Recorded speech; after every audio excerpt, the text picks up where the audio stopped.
Candidate Chen, could you please provide us an introduction up to 2 minutes? Thank you so much. Is this on? Yes. Well, thank you to the Rossmoor Homeowners Association for having this forum, and thank you to everyone who is attending here and online. My name is Chen. I'm a lieutenant commander in the Navy Reserves, a community college trustee and a former school board member, and the father to 2 little boys, 6 years old and 8 years old. And I'm running for Congress in California's 45th Congressional District.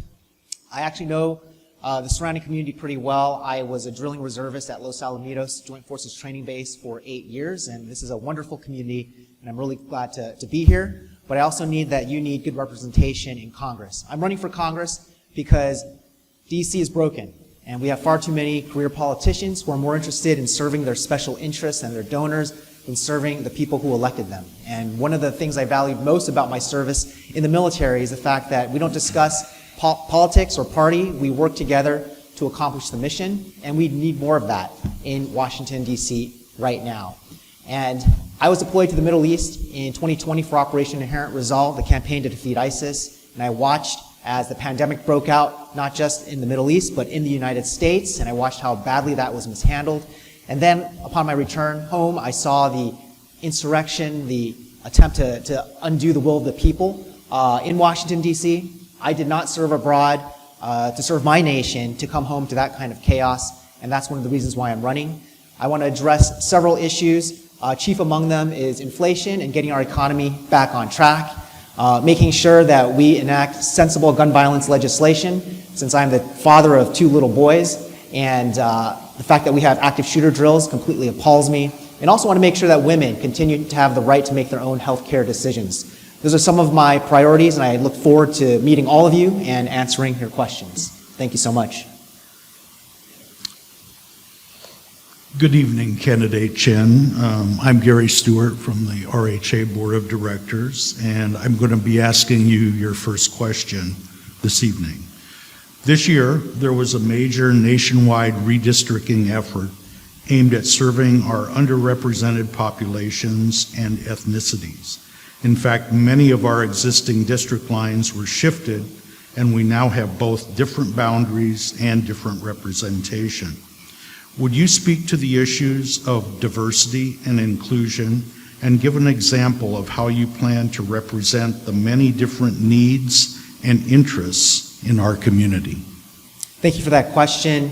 And you're absolutely right. This is a brand new district. The Redistricting Commission, every 10 years, they redraw the lines. And a district like this has never existed before. This district is comprised of 5 previous congressional districts, and it stretches from Little Saigon and Rossmoor, Los Alamitos in the south, all the way up to Brea in the north.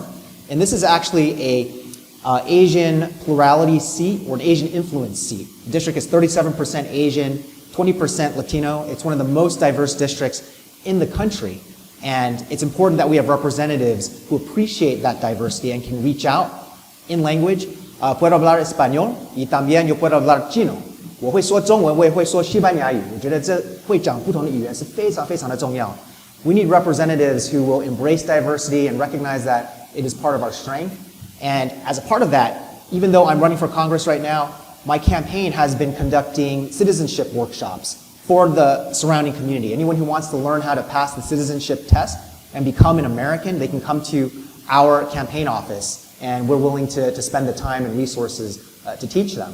So I definitely plan on continuing to be an advocate for the diverse communities in this district, regardless of where they come from, and I'll always be a voice for the underrepresented. Thank you. Next question. Homelessness is a complicated issue and has become systematic in our society, affecting the mental health of those impacted. The social and cognitive ability of people without stable housing is exacerbated. What will you do to improve the availability of sustainable housing and ancillary services to minimize homelessness? So homelessness is an issue that all cities and counties in California are currently grappling with. And the price of homes has simply skyrocketed to a point where it's become impossible for a young family to find a starter home. Starter homes are rapidly disappearing. There are A couple of reasons behind this. New homes are difficult to build because of the supply chain crisis. We have not completely recovered from the pandemic in terms of making our supply chains the way they were before the pandemic, so home building has become much more expensive. But we also have this phenomena of iBuyers, internet companies like Zillow or Redfin or other companies that are gobbling up a lot of inventory, and also private equity companies that are now deriving much of their profits from buying single-family homes and turning them into rentals. So the housing market has changed quite a bit because of the entrance of these much larger players. And as a federal representative, I want to make sure that we're keeping a close eye on this, because we know that when large companies make big bets and those bets go sour, usually it's the public that is left holding the bag with bailouts. We need to make sure that what's happening right now will not disrupt our economic system down the line. And also, I think that there are ways in which the federal government can alleviate the housing shortage by perhaps leasing, federal lands that are not being used. Even within cities and counties, the federal government has lands that could be put to use for housing, and also encouraging local governments through incentives to provide more streamlined ways for people to build homes for those who need them. Candidate Chen, our next question is about taxes. Many taxes in California on such things as gasoline, income, sales are amongst the highest in the nation. Yet at the end of 2017, a tax act was passed by Congress that limited the deductibility of state and local taxes, also known as SALT, to California residents. What is your position on the limitation that's imposed by that law? So the SALT cap was part of a larger tax package in 2017 that was really designed to benefit the wealthiest, those who are in least need of that kind of tax relief. And in addition to those tax cuts for billionaires, there was a SALT cap that was designed to basically punish those who lived in the coastal states, in New York and in California, folks who actually pay pretty high state taxes already. And in Orange County, the median price of a home is now over $1 million. So when you have a SALT deduction cap of $10,000, your property tax already exceeds that.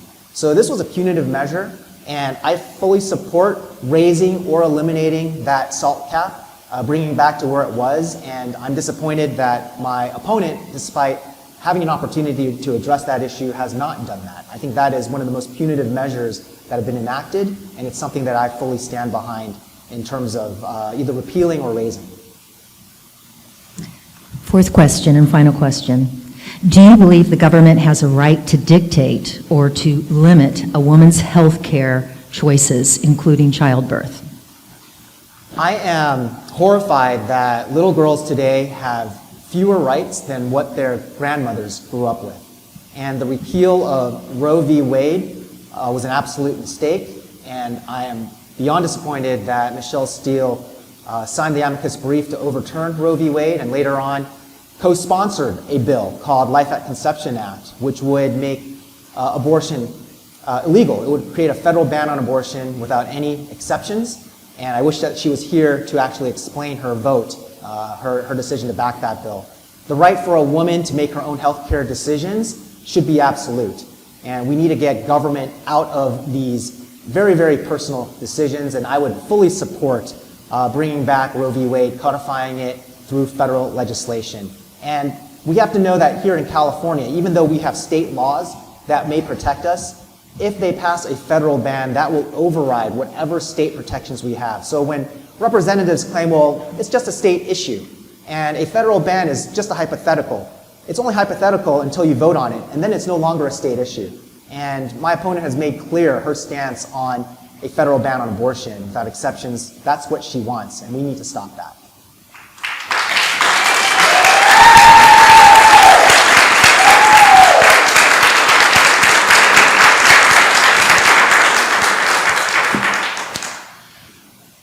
Candidate Chen, thank you for your answers. You now have 2 minutes to sum up your presentation and give the folks of this district reasons to vote for you.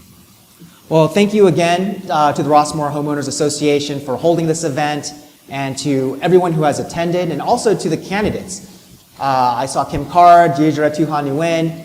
You know, it's difficult running for office. There are a lot of demands on your time, but there's nothing more important than these types of forums where the voters get an up-close and personal chance to meet you. And I think it's really telling who chose to show up and who chose to stay home, who refuses to engage with the public and hides behind scripted events and refuses to answer questions. So I hope that all voters will take into account who actually values democracy. And the fact is, in this election, democracy is on the line. We saw what happened on January 6th with those attacks, and it's important that we elect individuals who actually understand what that oath to the Constitution means.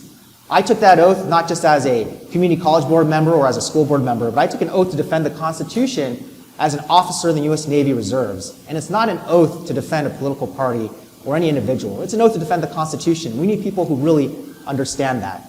And no matter what happens in this election, I want you to know that I'm going to be your representative.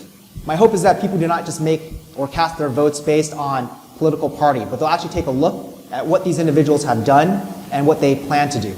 And we have so much that we need to address that we cannot have folks in office who are simply going to be voting no or opposing things just to make a political point. We need folks who are willing to move our community forward, and there isn't a community that's more engaged than Rossmoor. So I really want to thank everyone for being here and giving everyone an opportunity for the Rossmoor Homeowners Association, giving everyone an opportunity to hear about my candidacy and the candidacy of everyone else who respects you enough to show up. Thank you so much.